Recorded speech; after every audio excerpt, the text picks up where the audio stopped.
মার্কিন যুক্তরাষ্ট্র এমন কি মধু হলো যে তার স্বাধীনতা দিবস উদযাপন করতে হবে আমাদের সাউথ প্লাজায়?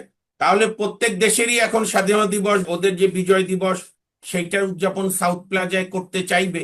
এখানে যদি মৌলবাদের উত্থান আবারও 2001 থেকে 2006-এর মতো বিএনপি নীরব থাকে, এবার কিন্তু আর কোনো পার পাবে না। ওই পরের দিকে বাংলা ভাইকে গ্রেপ্তার যেরকম করেছিল বিএনপি, কিন্তু এবার কিন্তু সুযোগ পাবে না। এত বাড়াবাড়ি করলে মৌলবাদীরা, এই যে কিছুদিন আগে দেখলাম পতাকা আপনার আইএসআই স্টাইলে ওই ক্যালিগ্রাফি দিয়ে, তাহলে কিন্তু মার্কিন যুক্তরাষ্ট্র সৈন্য নামিয়ে দেবে। এখন সেইটা বিএনপি বোঝে কি না, বিএনপির কালকে কোন কোন নেতা ছিল আমি দেখিও নি। তো বিএনপিকে চিন্তা করতে হবে। আর এখন যদি এই যে অগাস্টে তো ভারতেরও স্বাধীনতা দিবস, পাকিস্তানেরও স্বাধীনতা দিবস, সবাই যদি সাউথ প্লাজায় করতে চায়, তাহলে আমরা কি ওই গরিবের বউ যে আমার বাড়িতে এসে সব সাহেব এসে ভাত খাবে? আমার বাংলাদেশ এই জন্য যে বাংলাদেশে 5 আগস্টের পরের কয়েক মাস হয়তো অনেক মানুষ নীরব ছিল হঠাৎ নানা ঘটনায়, সুপ্রিম কোর্টের নানা সিনিয়র বিষয়, কিন্তু আইনজীবী এখন সাড়ম্বরে আয়োজিত হলো বাংলাদেশে জাতীয় সংসদের দক্ষিণ প্লাজায় মার্কিন দূতাবাস আয়োজনে বেশ একটা জমকালো আয়োজন অনুষ্ঠিত হলো, যেখানে আমাদের জাতীয় সংসদের ডেপুটি স্পিকার থেকে শুরু করে বিরোধী দলীয় নেতা, জামাতের আমির সহ আরও অনেকেই গুরুত্বপূর্ণ অনেকে উপস্থিত ছিলেন। এবং সেখানে যুক্তরাষ্ট্রকে বাংলাদেশের দীর্ঘদিনের পরীক্ষিত বন্ধু হিসেবে অভিহিত করা হয়েছে। এ সম্পর্কে আপনার প্রতিক্রিয়া জানতে চাই। এবং এই প্রথমবারের মতোই আমরা দেখছি বিশেষ একটি গোষ্ঠীর মানুষেরা বেশ সাড়ম্বরে যুক্তরাষ্ট্রের স্বাধীনতা দিবস উপলক্ষে অভিনন্দন জানাচ্ছে, শুভেচ্ছা জানাচ্ছে, যেটি আবার সামাজিক যোগাযোগ মাধ্যমে ব্যাপক সমালোচনার জন্ম দিয়েছে। আপনার প্রতিক্রিয়া? দক্ষিণ প্লাজায় বাংলাদেশের রাষ্ট্রের অন্যতম রূপকার বঙ্গবন্ধুর নেতৃত্বে 69-এর গণঅভ্যুত্থানের মুকুটহীন সম্রাট আপনার তোফায়েল আহমেদের জানাজা হয় না, আর সেইখানে যিনি গালিগালাজকে একটা শিল্পে পরিণত করেছিল, অসভ্যতা, মহিলাদেরকে অপমান করা, মহিলাদের শারীরিক অঙ্গ প্রত্যঙ্গ নিয়ে কথা বলা, যেটা বাংলাদেশের সংস্কৃতি, স্বাধীনতা, ধর্ম কোনোটাই অ্যালাউ করে না, সেই ভদ্রলোককে জানাজা হলো সাউথ প্লাজায়। কাজেই এই যে একটা অসভ্যতাকে রাষ্ট্রীয় পৃষ্ঠপোষকতা দেওয়া, এটা ডক্টর ইউনূস যে অপকর্ম করে গেছেন। এখন আপনি আসেন মার্কিন যুক্তরাষ্ট্রের স্বাধীনতা দিবস উদযাপন, দেখেন আমাদের বাংলাদেশ পৃথিবীর সব দেশের সঙ্গে আমরা বন্ধুত্ব রাখতে চাই, আমাদের তার একটা সভ্যতা ভব্যতার মধ্যে একটা ডেকোরাম মেনটেন করে। আমার যদি স্মৃতিতে বিট্রে না করে, তাহলে এই প্রথম কোন স্বাধীনতা মার্কিন যুক্তরাষ্ট্রের স্বাধীনতা দিবস উদযাপন হলো আপনার দক্ষিণ প্লাজা, পার্লামেন্টের দক্ষিণ প্লাজায়। দক্ষিণ প্লাজা কিন্তু কোনো কিছু না লেখা থাকলেও দক্ষিণ প্লাজা হচ্ছে আমাদের মূল স্তম্ভ, যেখানে আমাদের রাষ্ট্রীয় প্রোগ্রাম হয়। মাননীয় প্রধানমন্ত্রী তারেক রহমানও শপথ নিয়েছেন দক্ষিণ প্লাজায়। সেইখানে মার্কিন যুক্তরাষ্ট্রের স্বাধীনতা দিবস উদযাপনের কি মাহাত্ম্য! এখন ধরেন ডোনাল্ড ট্রাম্প প্রেসিডেন্ট হয়ে বলেছিল কানাডাকে 53rd স্টেট হিসাবে করার জন্য। 9 ফেব্রুয়ারি মার্কিন যুক্তরাষ্ট্রের সঙ্গে ইউনুস চুক্তি করে যেভাবে বর্তমান সরকারের ডানা বা পালক কেটে দিয়ে গেছে, আপনার দেশকে একটা পরাধীনতার শৃঙ্খলে, এটা আমরা বলছি না, এমনকি বিএনপি পন্থী বুদ্ধিজীবীরাও বলছে। বিএনপির একজন প্রবীণ সংসদ সদস্য মুক্তিযোদ্ধা বলেছেন এই চুক্তি হচ্ছে রবার্ট ক্লাইভ এবং মীর জাফরের চুক্তি। সেই মার্কিন যুক্তরাষ্ট্রের আপনার সাউথ প্লাজায় উদযাপন, তাহলে প্রত্যেক দেশেরই এখন স্বাধীনতা দিবস, বিজয়, ওদের যে বিজয় দিবস সেইটার উদযাপন সাউথ প্লাজায় করতে চাইবে, এবং তখন তো গভর্নমেন্ট না করতে পারবে না।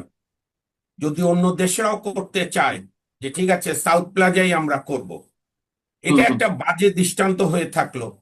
আর আপনি যেটা বলছেন জামাত বলছে মার্কিন যুক্তরাষ্ট্র তাদের পরীক্ষিত বন্ধু, বাংলাদেশের পরীক্ষিত বন্ধু কিনা জানি না, তবে জামাতকে তারা ইউজ করে। মার্কিন যুক্তরাষ্ট্রের এটা অভ্যাস হচ্ছে আফগানিস্তান থেকে শুরু করে, তারা মৌলবাদী দলগুলোকে ব্যবহার করে ওই দেশে মার্কিন যুক্তরাষ্ট্রের সৈন্য নামানোর জন্য। এই জন্য দেখবেন আপনি ক্লিন্টনও এসে জামাত ইসলামকে বলেছিল যখন শেখ হাসিনা প্রধানমন্ত্রী ছিলেন, যে জামাত একটা মডারেট দল, যেটা বাংলাদেশের মানুষ কখনোই মানে না। আর মার্কিন যুক্তরাষ্ট্র তো আমাদের মুক্তিযুদ্ধে শুধু বিরোধিতা না, তারা সপ্ত নৌবহর পাঠিয়েছিল নভেম্বরের শেষে, এবং তখন যদি সমাজতান্ত্রিক বিশ্বের নেতা সোভিয়েত ইউনিয়ন তার পাল্টা নৌবহর না পাঠাতো, তাহলে হয়তো আমাদের মুক্তিযুদ্ধ আরো প্রলম্বিত হতো। এখন আমাদের স্পিকার বা ওনারা যারা বললেন, তারা তো একটা তো ভদ্রতা আছে, যেমন ভারতকেও তো সবাইকে আমরা পরীক্ষিত বন্ধু বলি, হুম, হুম, স্পিকার হুম, সাহেব ভারতকেও নিশ্চয়ই পরীক্ষিত বন্ধু বলবেন। কিন্তু হুম। এই যে বাড়াবাড়িটা আমরা দেখছি, আর আমি সবচেয়ে সন্দেহ করি জামাত যখন কাউকে পরীক্ষিত বন্ধু বলে, কারণ জামাত ব্রিটিশদেরও পরীক্ষিত বন্ধু ছিল। আপনি এটা জানেন তো, জামাত হুম, হুম, পাকিস্তান আন্দোলনের পক্ষে ছিল না, প্রচুর তথ্য দলিল পত্রাদি আছে। আবুল আল মওদুদিরা ব্রিটিশের দালালি করেছিল। দালালি এবং বিদেশি রাষ্ট্রের চামচামি করা তাদের রন্ধে রন্ধে, তাদের শিরায় উপশিরায়। তো জামাত মনে করছে আমেরিকার চামচামি করে যদি আমি কিছু সুযোগ সুবিধা পেতে পারি। আপনি কি কিন্তু এমনটা দেখেছেন যে আহ, অন্য কোনো বার মানে যুক্তরাষ্ট্রের স্বাধীনতা দিবস এরকম সাড়ম্বরে উদযাপিত হয়? মানে এবার ফেসবুকে বিশেষ একটি গোষ্ঠীর মানুষেরা ঢাক ঢোল পিটিয়ে অভিনন্দন জানালো, শুভেচ্ছা জানালো যুক্তরাষ্ট্রের স্বাধীনতা দিবস উপলক্ষে। আমাদের কোনো আপত্তি নেই, কিন্তু হঠাৎ করে একটু ছন্দপতন কিনা, যদি ছন্দপতন হয়ে থাকে আহ এটির কি বিশেষ কোনো গুরুত্ব রয়েছে? আপনি বঙ্গবন্ধু বা জাতির জনক বঙ্গবন্ধু শেখ মুজিবুর রহমান বা আওয়ামী লীগ প্রধান জননেত্রী শেখ হাসিনার কথা বাদ দেন, শহীদ রাষ্ট্রপতি জিয়াউর রহমানও তো বেশ কয়েক বছর প্রেসিডেন্ট ছিলেন। হুম, হুম, গণতন্ত্রের মা বলে খ্যাত যারা মনে করে, দেশ নেত্রী, আপসী নেত্রী বেগম খালেদা জিয়া তো 10 বছর প্রধানমন্ত্রী ছিলেন, সাফল্যের সঙ্গে, শক্তিশালী ভাবে, বড় দল হিসাবে। ওই ওনার আমলে তো মার্কিন যুক্তরাষ্ট্রের স্বাধীনতা দিবস আমরা দেখিনি।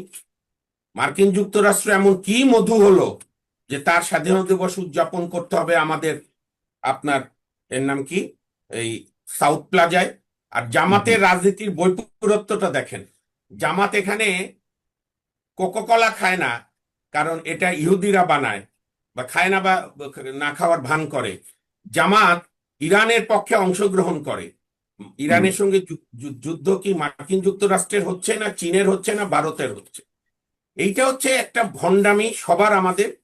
মার্কিন যুক্তরাষ্ট্রকে খুশি করে তার সাহায্য নিয়ে রাষ্ট্র ক্ষমতায় টিকে থাকা বা রাষ্ট্র ক্ষমতায় যাওয়ার যে স্বপ্ন রাজনৈতিক দলগুলো দেখে, তারা ভুলে যায় যে মার্কিন যুক্তরাষ্ট্র যে সরকারকেই সমর্থন করে বা যে শক্তিকেই ক্ষমতায় আনতে চায়, আলটিমেটলি তারা পারে না। ভিয়েতনাম থেকে শুরু করে বহু দেশে উদাহরণ আছে, ফিলিপাইন, এই যে ফিলিপাইনের মার্কোস থেকে শুরু করে সবাই। এবং মার্কোসেরই ওয়াইফ বলেছিল যে মার্কিন যুক্তরাষ্ট্র যার বন্ধু, তার শত্রুর অভাব হয় না।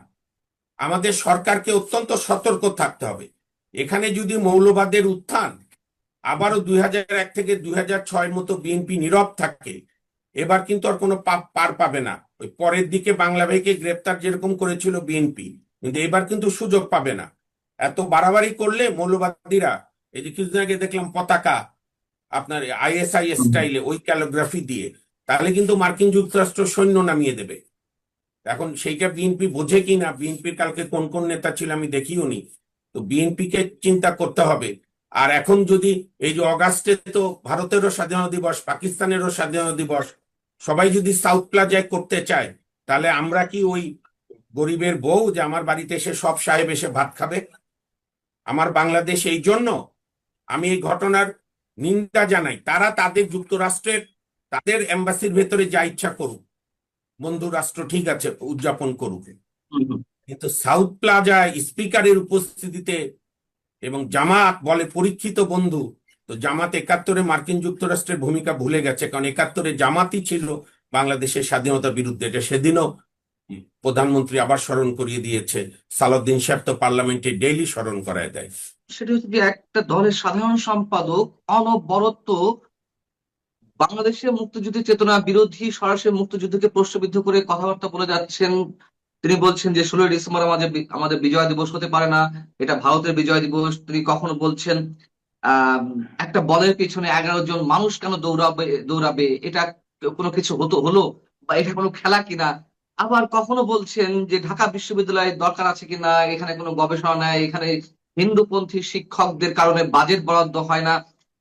এই যে অনবরত একের পর এক আপত্তিজনক কথাবার্তা, মানে এ- এটির আসলে কারণ কি? বাংলাদেশ কি একটা বিশেষ গোষ্ঠীর উর্বর ক্ষেত্রে পরিণত হলো? মানে যা ইচ্ছে তাই বলে যাবে এবং সেটির কোনো জবাবদিহিতা নেই? দেখেন, এবি পার্টি বা আমার বাংলাদেশ নামটা নিয়েছে ওরা ভণ্ডামি করে। অ্যাকচুয়ালি ওদের নাম হওয়া উচিত ছিল আমার পাকিস্তান পার্টি, এপি পার্টি। তো যাই হোক, তারা বাংলাদেশের রাজনীতি করতে হবে বলে আমার বাংলাদেশ নাম দিয়েছে। এখন এটি হচ্ছে জামাতের একটা আহ, আপনার আউটফিট বা জামাতের একটা বি বি বি টিম বা সি টিম। জামাত তো ধরেন অনেকগুলো বি টিম সি টিম করে রাখে। জামাত নিজে একটা, জামাত আওয়ামী লীগের মধ্যে গুপ্ত ছিল, জামাত এখন বিএনপির মধ্যে গুপ্ত আছে, জামাত এবি পার্টি করেছে, জামাতের ওই যে ইনকলাব মঞ্চ আছে, জামাতের নিরপেক্ষ মঞ্চ, একটা নিরপেক্ষ যারা বলে বাংলাদেশে আমরা নিরপেক্ষ, তারা একটা দল। এনসিপি ও জামাতের যুব শাখা আমি মনে করি, কারণ জামাত ইসলামের ছাত্র শাখা আছে, মহিলা শাখা আছে, জামাত ইসলামের কোনো যুব শাখা নাই। এবং ডক্টর আব্দুল্লাহ তাহের জামাতের অত্যন্ত ব্রিলিয়ান্ট নেতা জামাতের জন্য। তো উনি বলেছে যে আপনার নাহিদদের আমরা নার্সিং করেছি, আমরা গ্রুমিং করেছি। তো এই এই যে এবি পার্টির যে ফুয়াদ সাহেব, আসাদুজ্জামান ফুয়াদ, আসাদুজ্জামান ফুয়াদের সঙ্গে আমার পরিচয় হয়েছিল এখানে যখন আমরা বিভিন্ন ভোটাধিকার প্রতিষ্ঠার আন্দোলন করছি 22-23 সালে। তো তখন থেকেই আমি, তখনও তার এত অবস্থা দেখিনি। একটা বোধহয় তার মধ্যে একটা সাইকোলজিক্যাল প্রবলেম আছে যে সবসময় শিরোনামে থাকতে চায়। দল তো খুবই ছোট, ইনসিগনিফিকেন্ট, নির্বাচনও তাদের ফলাফল খারাপ, কিন্তু সে যেটা 16 ডিসেম্বর নিয়ে অধ্যত বলেছিল অমার্জনীয় অপরাধ, এবং তখন তার দলের সভাপতি মঞ্জু মুজিবুর রহমান মঞ্জু সাহেব বলেছিল এটা ঠিক হয়নি, আপনার মনে আছে কিনা। এটা হচ্ছে জামাতদের ফ্যাশন, জামাত এবং জামাতপন্থী দলে, যে একজন বলবে অপমান করবে, আরেকজন বলবে ঠিক হয়নি। আর মুক্তিযুদ্ধ এতই শক্তিশালী এবং মুক্তিযুদ্ধ বাঙালির আত্মায় এমন করে যে মুক্তিযুদ্ধের দল হিসাবে তাল পাওয়ার চেষ্টাও জামাত করে। এই জন্য দেখেছেন এক এমপি বলেছে আমার বাবা মুক্তিযুদ্ধে শহীদ, পরে দেখা গেল জন্ম 81 সালে, আবার ওর বাবা বেঁচেও আছে। এটা কারণ হচ্ছে জামাত বুঝতে পারছে না মুক্তিযুদ্ধকে কি মানে অভিনয় করে মাথায় রাখবে, না বুকে রাখবে, নাকি পায়ের তলে রাখবে, যেটা ওদের আসল মোটিভ।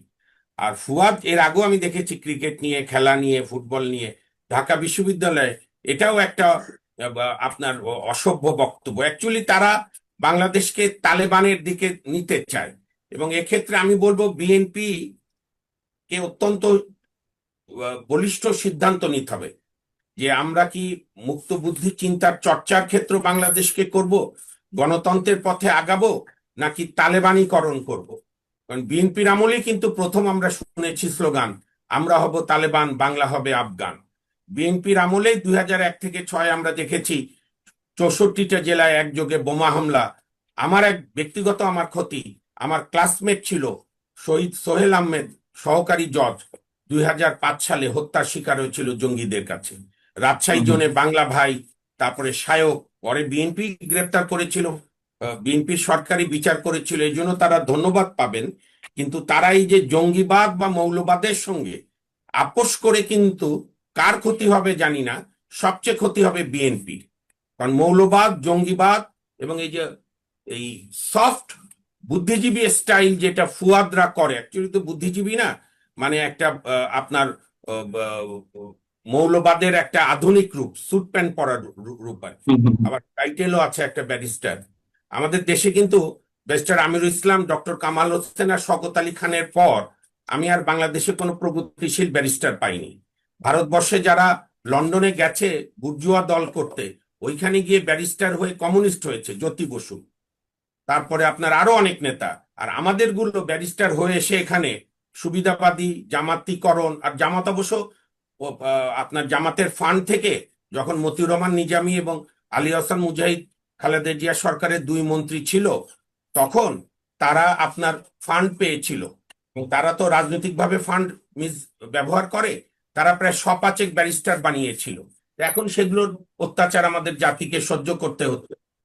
তো সুতরাং এই ফুয়াদকে এত অবশ্য আমি আরেকটাও মনে করি এত বেশি গুরুত্ব দেওয়ারও কিছু নাই, বরং আমাদের যারা আইনজীবীরা আছে তাদের আরো মুখ খুলতে হবে।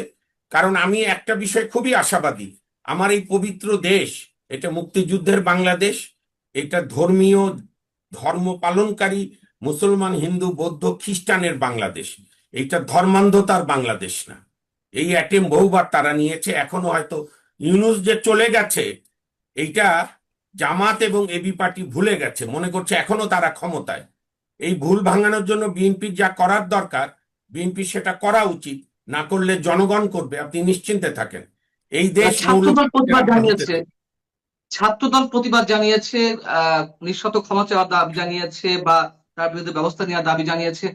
আমার প্রশ্ন হচ্ছে যে আপনি যেটা বললেন আপনার সঙ্গে আমি একমত যে তাদেরকে গুরুত্ব দেওয়ার বিশেষ কিছু নেই, কিন্তু একের পর এক মানে তিনি যদি ব্যক্তিগত জায়গা থেকে বলতেন আমাদের কোনো মানে এত হ্যাঁ, বেশি গুরুত্ব আপনি ঠিকই দিতেন না। বলেছেন, আমাদের উত্তর দিতে হবে, আমাদের পাল্টা বক্তব্য দিতে হবে, আপনি ঠিক। কিন্তু একটা রাজনৈতিক দলের প্রতিনিধি হিসেবে তিনি যখন এই ধরনের মন্তব্য করেন তখন তো অবশ্যই আমাদেরকে বিবেচনায় নেওয়া দরকার। অবশ্যই, নচেত তো অবশ্যই। এরপর তো আরো ভয়ঙ্কর সব কথাবার্তা আসবে। এবং একটি বিষয় আপনি যেটা বলছেন তালেবানি রাষ্ট্র প্রতিষ্ঠা করতে চায়, এর মাধ্যমে তারা যে মানসিকতা প্রকাশ ঘটাচ্ছে, ঢাকা বিশ্ববিদ্যালয়ে হিন্দুত্ববাদী শিক্ষকদের কারণে গবেষণা হচ্ছে না, এটি কোন ধরনের মন্তব্য আবার? হ্যাঁ, গবেষণা নেই, গবেষণার জন্য বরাদ্দ নেই, এটা নিয়ে আমরা প্রশ্ন তুলতেই পারি, কিন্তু এখানে আবার সাম্প্রদায়িক কথা জুড়ে দেওয়া, হিন্দুত্ববাদী শিক্ষকদের কারণে এগুলো হচ্ছে না, এর মাধ্যমে আসলে কি বোঝাতে চাইছে? মানে স্পষ্ট শোনেন, একটা বিভাজনের হ্যাঁ জি। শোনেন, জামাত এবং এই যে এবি পার্টি এবং অন্যান্য দলগুলো, যারা ইসলামের, পবিত্র ইসলামের মতো এত একটা মহান ধর্মের নামে ধর্মীয় দলের দাবি করে, কিন্তু সমস্ত সভ্যতা বিরোধী কাজ করে, এরা হচ্ছে প্যাথোলজিক্যালি এন্টি বাংলাদেশ। এদের কোনো জন্মের দরকার নাই। মুক্তিযুদ্ধের সময় জন্মায়নি দেখে তার রাজাকার না, তা না। রাজাকার হচ্ছে একটা চেতনা, পাকিস্তান বিরোধিতা একটা চেতনা। ধরেন আমরা তো মুক্তিযুদ্ধের সময় জন্ম, মুক্তিযুদ্ধের মধ্যে জন্ম, কিন্তু আমরা মুক্তিযুদ্ধকে ধারণ করি। জামাতের যে ছেলেটা ডাকসু নির্বাচনে লিখেছিল যে আমাদের বীর শ্রেষ্ঠ মতিউর হাইজাকার, বয়স ছিল ছেলেটার 22 বছর, তাকে তো আর কেউ শিখায়নি, তাকে শিখিয়েছে তার দল শিবির। শিবিরের যে কারিকুলাম এটাই আছে। শিবিরের একটা পত্রিকায় লিখেছিল না গত ডিসেম্বরে, যে মুসলমানরা এখন দুঃখ করে যে কেন 71-এ যুদ্ধ করেছিল, পরে আবার তারা তুলে নেয়। এখন বিএনপি সরকারকে পরিষ্কার সিদ্ধান্ত নিতে হবে। আমি খুব সরাসরি কথা বলা পছন্দ করি, সব আমলই আমি বলেছি যে বিএনপি কি মুক্তিযুদ্ধের চেতনায় বাংলাদেশ গড়বে গণতান্ত্রিক ভাবে, নাকি একটু মুক্তিযুদ্ধ, একটু জামাত, একটু রাজাকার, একটু আপনার তালেবান, আবার ভারতের সঙ্গে বন্ধুত্ব, আবার গিয়ে এদিক ওদিক দৌড়াদৌড়ি, আবার মার্কিন যুক্তরাষ্ট্রে সাউথ প্লাজায় সংবর্ধনা, এগুলো করতে গেলে বিএনপি হয়ে যাবে নো হয়ার। এইটা বিএনপির করা ঠিক হবে না। তবে আমি আপনাকে একটা কথা দিতে পারি, যে বাংলাদেশে 5 আগস্টের পরের কয়েক মাস হয়তো অনেক মানুষ নীরব ছিল হঠাৎ নানা ঘটনায়, নানা বিষয়, কিন্তু এখন মানুষ খুব সরব। আমি জেলা উপজেলার খবর পাই তো,